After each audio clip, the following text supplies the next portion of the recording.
নবীজির জন্মের সময় যখন তাই নবীজিকে গোসল করানোর জন্য এগিয়ে যাচ্ছিলেন, তখন দেখলো যে গোসল আগে থেকেই করানো ছিল।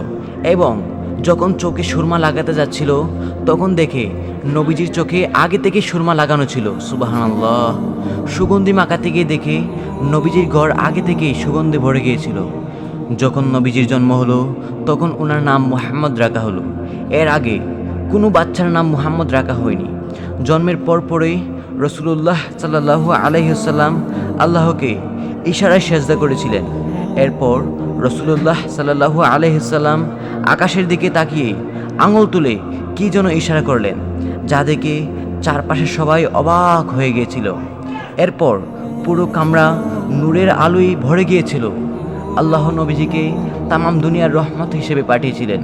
যখন তিনি পাহাড়ের পাশ দিয়ে যেতেন, তখন পাহাড় বলতো, আসসালাতু আসসালামু আলাইকুম ইয়া রাসূলুল্লাহ।